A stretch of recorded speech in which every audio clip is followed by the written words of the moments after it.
जय श्री गणेश। मैं हूं पंडित जगदीप। जेडी न्यूज़ 24 की ओर से आप सभी को सादर नमन। पूजन स्थल में रखें ये सामग्री, जिससे और भी अधिक होगी पुण्य फलों की प्राप्ति। घर या मंदिर में पूजा करने के लिए कुछ विशेष सामग्री का होना जरूरी है। उन सभी को मिलाकर के ही पूजा फलीभूत होती है। हालांकि पूजन सामग्री तो बहुत होती हैं, लेकिन इस वीडियो में प्रस्तुत हैं पूजन की चंद जरूरी वस्तुएं। पहले बात करते हैं शालिग्राम की। विष्णु की एक प्रकार की मूर्ति जो प्राय पत्थर के रूप में होती है और उस पर चंद्र का चिन्ह निर्मित होता है। जिस शिला पर यह चिन्ह नहीं होता वह पूजा के लिए उपयुक्त नहीं मानी जाती। शिवलिंग, शिव की एक प्रकार की प्रतिमा, इसे शिवलिंग कहा जाता है, अर्थात शिव की ज्योति। शालिग्राम और शिवलिंग के घर में होने से घर की ऊर्जा में संतुलन कायम होता है और सभी प्रकार की शुभता बनी रहती है। आचमन, छोटे से तांबे के लोटे में जल भरकर उसमें तुलसी डालकर हमेशा पूजन स्थल पर रखा जाता है। इस जल को 3 बार ग्रहण किया जाता है। पंचामृत, पंचामृत का अर्थ 5 प्रकार के अमृत, दूध, दही, शहद, घी व शुद्ध जल के मिश्रण को पंचामृत कहा जाता है। मधुपर्क में भी घी नहीं होता। इस सम्मिश्रण को रोग निवारण गुण विद्यमान होते हैं। चंदन, चंदन शांति व शीतलता का प्रतीक है। एक चंदन की बट्टी या सिल्ली पूजन स्थल में अवश्य रहने चाहिए। माथे पर चंदन लगाने से मस्तिष्क शांत रहता है। अक्षत, अत्यंत श्रम से प्राप्त संपन्नता का प्रतीक है चावल, इसे अक्षत भी कहा जाता है। अक्षत अर्पित करने का अर्थ है कि अपने वैभव का उपयोग अपने लिए नहीं अपितु मानव सेवा के लिए करेंगे। पुष्प, देवी या देवता की प्रतिमा के समक्ष पुष्प अर्पित करते हैं। इसका अर्थ है कि हम भीतर और बाहर से सुंदर बने रहें। नैवेद्य, देवी और देवता को नैवेद्य लगाते रहने से आपके जीवन में मधुरता, सौम्यता और सरलता बनी रहेगी। फल, मिठाई, मेवे और पंचामृत के साथ नैवेद्य चढ़ाया जाता है। रौली, इसका एक नाम कुमकुम भी है। प्रत्येक पूजन में इसे चावल के साथ माथे पर लगाते हैं। रौली को माथे पर नीचे से ऊपर की ओर लगाना अपने गुणों को बढ़ाने की प्रेरणा देता है। धूप, धूप सुगंध का विस्तार करती है। इससे आपके मन और घर का वातावरण शुद्ध और सुगंधित बना रहता है। दीपक, पारंपरिक दीपक मिट्टी का ही होता है।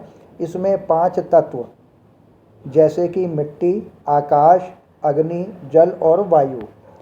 अतः प्रत्येक हिंदू अनुष्ठान में 5 तत्वों की उपस्थिति अनिवार्य होती है।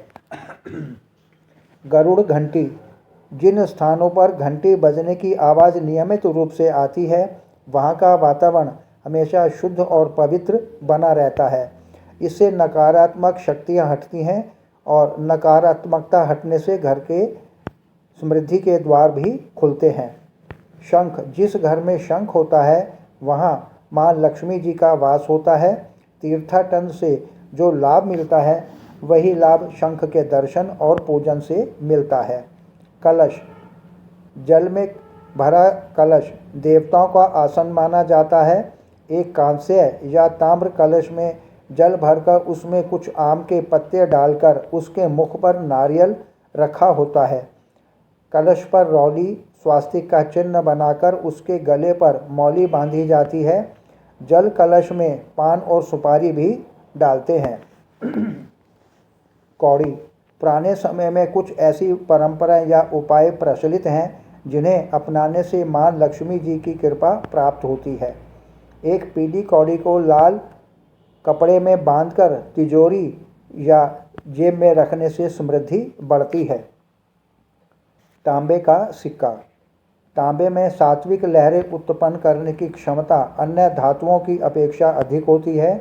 यदि कलश में तांबे के पैसे डालते हैं तो इससे शांति और समृद्धि के द्वार खुलते हैं।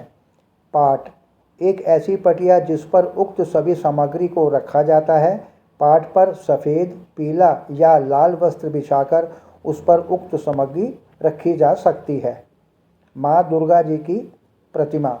माँ दुर्गा जी की प्रतिमा को रखा जाना आवश्यक है। अगर ये उपलब्ध न हो सके तो मिट्टी की मूर्ति अवश्य होनी चाहिए। चूँकि नवरात्रि में माँ का पूजन विशेष रूप से किया जाता है। गंगा जल। एक तांबे के लोटे में गंगा जल भरकर अवश्य रखें। कई बार हमें इस जल की आवश्यकता पड़ सकती है। अन्य सामग्रियाँ: हल्दी की गांठ, यज्ञोपवीत, बाल मुकुंद और गणेश जी की पीतल की छोटी सी प्रतिमा, कर्पूर, इत्र की शीशी, चांदी का सिक्का, मौली, शहद, इलायची, लौंग, हरा धनिया, दूर्वा, रुद्राक्ष और स्फटिक की माला और पूजन सामग्री आदि को भी पूजन में सम्मिलित किया जा सकता है। तो यह था आज का वीडियो जिसमें हमने पूजन सामग्री की विशेषताओं के बारे में जानकारी हासिल की। यदि आपको हमारा यह वीडियो पसंद आया हो तो इसे आप अपने सभी स्वजनों को अवश्य शेयर करें। आगे प्रभु इच्छा आगामी वीडियो नए प्रसंग के संग ऑनलाइन परामर्श उपलब्ध। आपकी समृद्धि की कामना सहित पुनः जय श्री गणेश।